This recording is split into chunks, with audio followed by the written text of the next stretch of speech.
Peace. It's Bronzebird here with another video. Before I begin, like and subscribe.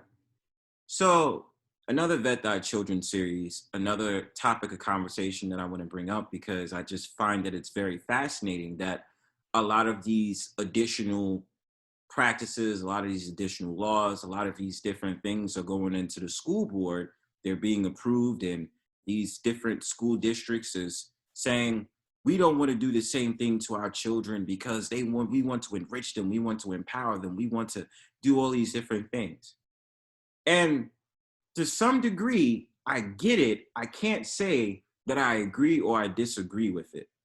Now, today's video is going to be about how there's going to be this conversation about how certain school districts, specifically in California, wants to do away with D and F grades. And what they want to propose instead of D and F grades is that they want the child to go ahead and do the assignment over so that they can get a better grade and they don't suffer from it. Now, my opinion on that is it can go either way. I could say that it is helpful that that happens, but at the same time, your child has to learn the idea of failure and success in school. So if they're not being empowered when they mess up and they get a D or an F grade, they're going to just believe I can keep doing it over and over and over again because the teacher is not going to fail me. I'm not going to be challenged. See, the thing about it is, even if you're being indoctrinated in these schools, there's always something you have to take out of these institutions. And that is to understand the power of your mind and how, as you grow older and when you're growing up as an adolescent, you have to be taught lessons.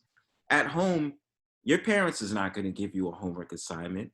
Your parents is not going to give you homework necessarily every day. Well, it's only if you're being homeschooled, obviously they're going to give you homework. But more of the fact of the matter, when you get put into these schools, that's where you're learning things, right? Because your parents are still going to teach you at home, but it's not going to be the same thing when you're in school. So my honest opinion about the whole entire thing of doing away with the D and F grades, there's a lot that goes into that because there's probably studies that's been done in the past where children may develop depression, or there's been extreme cases where children had such a high expectation rate from their parents that they went to the extreme and committed suicide. There's a story on that a couple of years back. I believe it was a so-called Asian boy. I think that was in high school that failed or got like a B. Didn't even fail. I think he got like a B in a particular test or subject. And because it wasn't an A or wasn't a high mark, he felt like he failed his parents. And so he committed suicide. So I'm going to share my screen. I'll give my thought process on what I think about this, and we'll have a commentary on this. So Pete.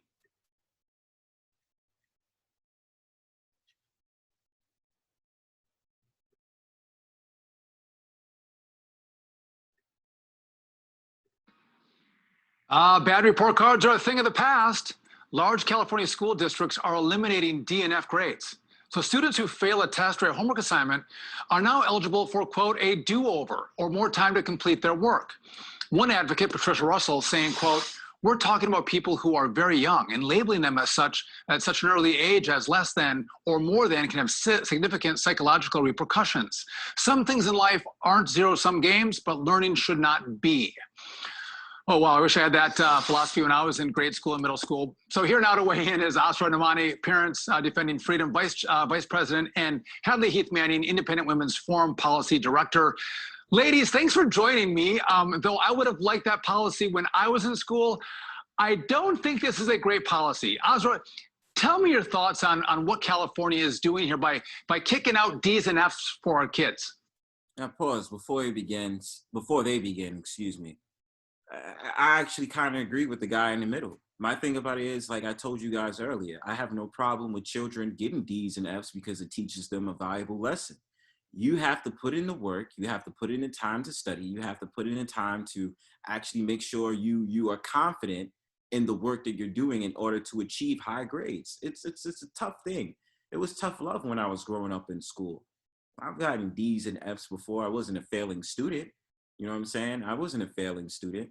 But the thing about it is that the only problematic thing that happens in these schools is because it's going to create an atmosphere of competition in which the child may see another child doing well, maybe getting A's and B's, and they're quote unquote a teacher's pet. So now the child feeling neglected may want to sit up there and take their anger out on that child, or feel as if they have to go ahead and do all these mischievous things in order to get the teacher's attention in order to probably get a better grade.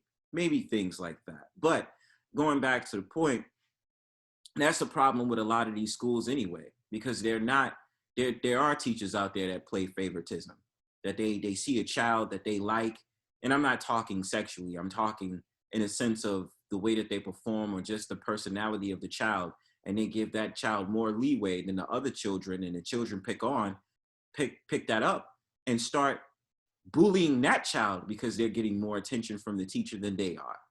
So there's a lot of stuff that comes into this when having this conversation. But Pete. Oh, absolutely. Sean and Hadley, thanks for having me. This is literally the bigotry of low expectations.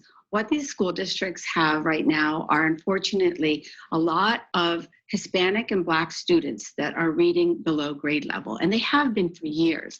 So in order to understand the big picture of what was happening, I went to a website that we've created called defendinged.org. I put in Oakland Unified School District. This is one of the school districts where they are putting in these D's and F's off of the report card.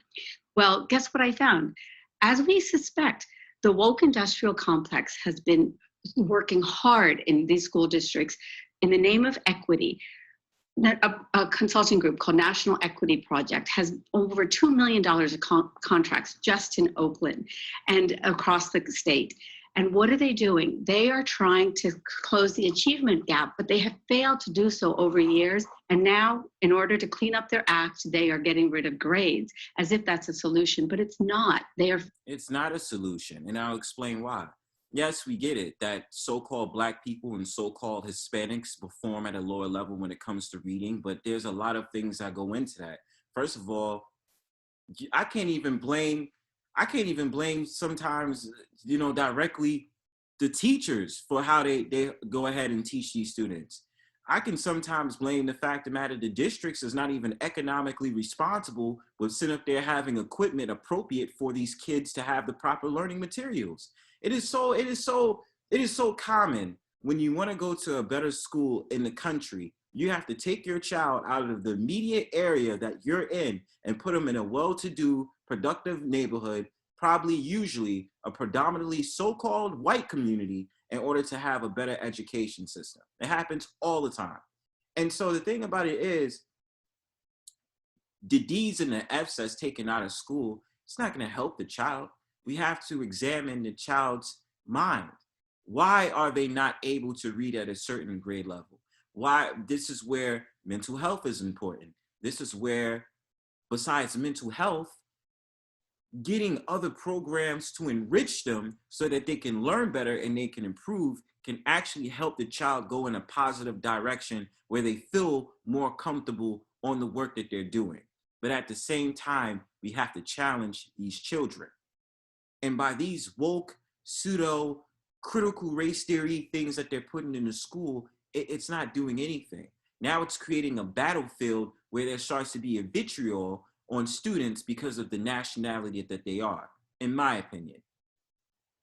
Failing kids. So yeah, also, it's interesting. This is a way to just basically cover up their failures. When you have kids that fail and you don't give them D's and F's, the numbers probably don't bear that out. But Hadley, I want to go to you, because what concerns me is this is a global marketplace. We're not just competing, against other states. We're competing globally against China and India. All over the world, our kids compete. In which and the problem is America is so messed up, man. I tell you this. The thing about it with China, which I've actually been reading up and studying on, they actually have different things that they do for the children inside the school. I mean, besides the fact matter, a video that I did on the Vet.Children series, what I set up there, and I said that they use technology on trying to understand the child's learning pattern. They also had something I thought was pretty cool, that they have this thing where you know, usually when it comes to lunch breaks, they get lunch and a 2 hour nap, something like that. And I thought that was pretty cool. So when the Asians, or specifically the Chinese people, come to America, they're stuck in a culture shock because they're like, this is what y'all do for lunch. This is what y'all do for recess. How is this helping your child? Now, thing about it is, physical education should still be included in the school system. But at the same time, there needs to be a little bit more to push the children, because having the child go right back into learning after they ate lunch, and because the lunch specials that they have, or the lunch that you include in there, is filled with all these carbohydrates and then filled with all these sugars, these fats, and the milk that's unhealthy, the child is going to be particularly numb when they come back into the classroom. That's something that America doesn't like to talk about. The fact of the matter that they're going to develop a whole entire itis when they're in the classroom, so they're not going to be able to focus as much as they can when they come off a lunch break and a little bit of recess for like 30 minutes. I mean, that's something that I really see, and I'm like, honestly, we really have to have a conversation on this. This is something I start to notice. And to think that we can't be tough on grades to see where our kids are at. Are they succeeding? Are they failing? And if they're failing, then we can step in and give them more support to bring them along. But isn't this devastating for future economic development and growth for America? Yes, and I think it's also a moral failure when we tell children that they should find all of their self-worth in their grades. You know, I think most importantly, we want to emphasize to children that you are loved in spite of your failures, that failure is a part of life. You can ban failing grades, but you can't ban failure, and we shouldn't try to ban failure. Failure is a part of the learning process. There's no tolerance for second, third, fourth, infinite chances to get the material to measure up to make the grade in the real world outside of the education system. So I think it's important for children to learn early that sometimes there's a deadline, sometimes there's a hard metric. You have to work your hardest and do your best, and you're loved no matter what, but there is ultimately a grade and you're trying to make the grade. And that's why we instill that whole entire idea of tough love in these children. Because if they don't learn tough love, they're going to be coddled, and they're going to get into this whole entire place where they're entitled by the time they're in their 20s. And that's the problem with it, and that's the problem with certain people. And that's why I believe certain parents, especially of this era, are enablers. They're not teaching their children not a damn thing. They're sitting up there allowing their children to be taken care of by nannies and people out there that just getting a quick paycheck by cleaning up the house and taking children out to the park to just play with other children and just be by themselves on a video game and on phone calls with other children, and that's it, to talk about gossip or whatever is going on Disney and all these other programs. You understand? That is the whole entire stuff that I see that happens with this era of parenting. I mean, they're not being taught tough love. You understand? They're not being taught that. So another thing that I wanted to mention, which is something I may do a video on, but probably on a separate channel, or this, that, and the third, or a separate website. There's also this whole entire thing where real estate is coming into these schools, where they're not necessarily building these schools to really help help children get a higher education. They're taking over these public schools, turning them into charter schools, and then these children are still having problems with learning, but it's all just a money grab when it comes to real estate in these schools. That's something I'll talk about on a different point in a different day, but continue. Yeah, Hadley, and sometimes failure is actually good. And so the next time, if I didn't do well on this test, the next time I'm going to study harder. I'm going to work harder, and I want to accomplish that grade. Maybe I want to go from D to a C. Hopefully they're not going there. They're going to go to a B or an A. But that's a good thing for kids. And you're right, failure is part of life, and failure actually helps us grow. But I want to bring another topic up, Azra, because right now we are seeing a growing trend in the country where some school districts are turning to remote learning at least one day a week. So on Fridays they're taking off because the teachers are burned out, right? They can't teach full time. Well, my concern about— No, that's the severity of the pandemic that's going on. I don't believe that's the whole entire thing at all. You understand? Like, they're just trying to, as we go into the great transition now, with the whole entire thing of technology being the necessary tool in order to socialize, this could be a beta testing on how they might just use technology to replace teachers being in classrooms. How they'll earn their salary, I don't know. But the thing about it is, them sitting up there talking about closing classrooms on Fridays, I don't know. It allows the teachers to have a little bit more leeway to sit up there at home, chill, hang out, and then they log on to a Zoom call maybe StreamYard if they have it, probably not StreamYard, but Teams and all these various, apps where you go ahead and talk behind a screen, to talk to a screen and stuff like that with your students. I mean, yeah, it's different. I've covered many videos on this, but I don't think that has anything to do with teachers being burnt out. I actually do think it has something to do with the pandemic. I think it is because of the pandemic that it's changed the psychological thinking of a lot of teachers, students, parents, whatever. This number one is what it does for the kids and their ability to learn, because when they're at home, they're not learning anything. I did that with, I think I had 7 kids at home trying to learn online. That doesn't work very well. But my bigger concern is we're trying to fill 11 million jobs in America. And if you have one parent that has to stay home because their kids can't get in school because teachers want an extra day off, that is horrible for our economy and our kids. Absolutely. And so let me guess, the teacher's just like, screw it. Miss Nagel, I don't feel like teaching these kids today. I feel like staying home and minding my own business and watching Netflix. The whole entire curriculum was supposed to be y'all working 5 days a week. And I'm going to be touching on another video where one of the school chancellors, especially in New York, is actually proposing for there to be 6 days of school days. Now, not 5 days, Monday through Friday. Now they're proposing Saturday to be a school day as well. Actually, a crazy idea. I've never heard of that before, but we'll be touching on that video pretty soon. Just connects to our first segment, our first topic that we talked about. If you were getting rid of grades and now you're getting rid of school, where does that leave us? And where does that leave our families and our children? And this has become a national security. Down the rabbit hole of discovering things like playing Roblox and all these different things. And like I told y'all before, certain parents aren't really parents. They're children's raising children. And the fact of the matter is they're just coddling their children just to be able to do something while they just handle whatever it is that they're handling, whether it's frivolous or it's serious. You understand? And that's the thing. If it's no school, there's no teaching, and especially because the remote learning thing is not effective, I guess, and it's that and the third, children is going willy-nilly. You understand? Especially if it's, like I said before, especially if it's the privileged children that's being taken care of by nannies. They ain't being taught nothing. Problem. You both put your finger on the exact issue that we face today. We are losing competitively, and you end up actually, leaving the kids at home. Parents in this job, in this market, in this economy, having to work while they are also schooling their kids. I mean, it's just untenable, and this is a failure. So who gets the F grade in all of this? The school system and the unions that are basically going along with these shenanigans, all at the cost of our children.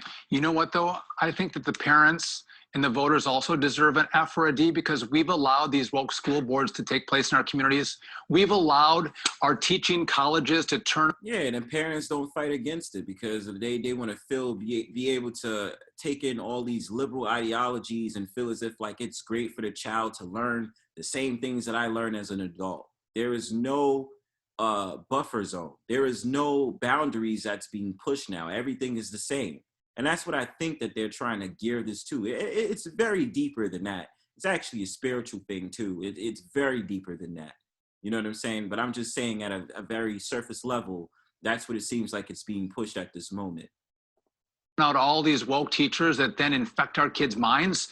And so I think, though, we're going to go from that F or D grade, and I think we're going to start to transition and pay more attention. Is that right, Hadley? We're going to pay more attention to school boards and what teachers we get into our school system. Am I right? Parents are paying. They're not thinking about that. This whole entire school boards is letting your child learn about the unnecessary things, such as the video I did about the woman that came out to their students in the 4th to 7th period about her admitting that she's a lesbian, which was not important at all. But this is what you can expect. I mean, goddamn, in this pandemic, they're allowing random professions that's circular to the school system take over as substitute teachers because of the staffing shortages of the teachers and the teachers union. You're literally having school bus drivers be substitute teachers. Like lunchroom, like the cafeteria ladies or the cafeteria staff be substitute teachers. And you know what's gonna happen after that?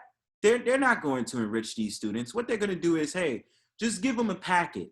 If you give them a packet of the stuff we learned by this particular subject, this is what they're going to learn. You understand what I'm saying? And children is catching on to this. I remember there was an Instagram video or video that I had seen from some social media site. And it was this kid, this so-called white kid, had to be about 12 or 13 years old, probably a little bit older than that because it was high school. And he sat up there and said, every single time I come in this classroom, all you do is give us packets. We don't learn nothing. I want to be taught. I want to learn something. You know, the teacher didn't really respond to that. The teacher was just like, sit down, be quiet, be quiet. And this is what's happening in y'all schools, man. These teachers ain't trying to invoke nothing to your students, especially now since you're talking critical race theory and teachers using the school system as a soapbox to talk about their personal life. How could you go wrong? Paying attention. I agree. And so many families have already opted to take their children out of the public school system. Closing school on Friday is only going to make that worse. However, there are many families who are already at the margins of society, already facing so many challenges. This hits them the hardest. You know, when you have an inflexible job, when you're a single parent, it's incredibly hard to arrange for your child to be home from school every Friday. So this is an equity issue. This is a fairness issue. If you're concerned about socioeconomic inequality, you should be concerned about the education system and its future, because right now it's not looking very bright. You know what I think, when you wake up the mama bears of America and they start to see what happens to their children, they give major pushback. So ladies, thanks for all your work. Major pushback as they eat that porridge. Peace.